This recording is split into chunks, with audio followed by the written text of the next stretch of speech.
Hi, everybody. My name is Jason White. I oversee the token sale platform at the crowdfunding website Indiegogo. I'm losing my microphone here. Apologies. Flashback to the beginning of Indiegogo. 2006, the founders have a dream for powering crowd investment and democratizing access to capital for creators of all kinds of interesting projects and entrepreneurs. Only one problem, they don't like the idea of going to prison. And in 2008, when they launched the platform, they very quickly bump up against the laws. And as a result, invent what we know today as perks-based crowdfunding or crowdfunding. Fund my project, you'll get the first widget that rolls off of the line once it comes to life. And how does that turn out? Pretty strong. To date, we just celebrated our 10th anniversary. We've raised $1.5 billion in perks-based crowdfunding. We're in hundreds of countries and territories. 1 million businesses have been funded, working with all kinds of Fortune 500 brands, and arguably, most notably, we funded the movie Super Troopers 2, coming out April of this year, 4/20. But despite the early traction, the founders still super excited early on in 2008, 2010 about crowd investing. They did not give up on that. And they began to work with the regulators, the SEC, FINRA, organizations that we're hearing a lot more about at this very moment in these frothy days of crypto. And in 2012, managed to be present as President Obama signs the Jobs Act, the seminal legislation that governs today equity-based crowdfunding on the internet and is now becoming quite relevant for purposes of token sale regulations, et cetera. 2016, 4 years later, the Jobs Act is updated, the rules are disseminated, and Indiegogo launches, in partnership with a registered broker-dealer, a platform for equity-based crowdfunding. Amazing experience. This is what you're looking at now is a super cool project that's actually live on our site for a short while longer. A 14-year-old who's invented a new prosthetic limb that is a fraction of the cost and much more functional than the next closest competitor. All of a sudden, along comes crypto.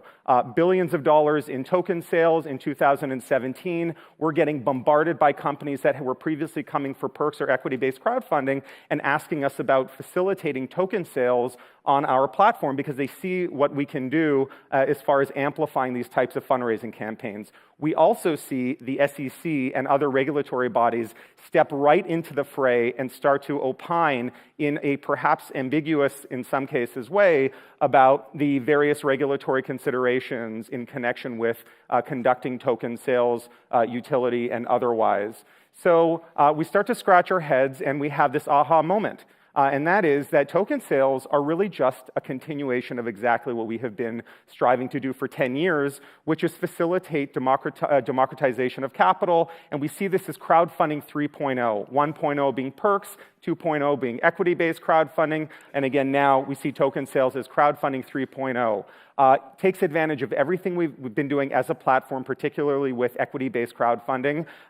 In connection with our broker-dealer, we have all of the compliance capabilities, KYC, AML, money transmitter, transfer agent, you name it, and so we work to keep our issuers out of jail and inside of the guideposts to effectively conduct their fundraising activities. We do rigorous vetting, so this is a very important piece of the puzzle for us as a platform, both for equity-based crowdfunding and for token sales, to ensure that our retail investors and backers, our millions of them around the world, can be certain that the projects they're being exposed to are of reasonably high quality and have been put through a fairly rigorous filter. And then finally, we have this amplification apparatus, the ability to give global reach to the token sellers on our platform and essentially cast a very bright spotlight on them and shine to millions of backers in 235 countries and territories around the world. I see it says 232. That number has incremented recently.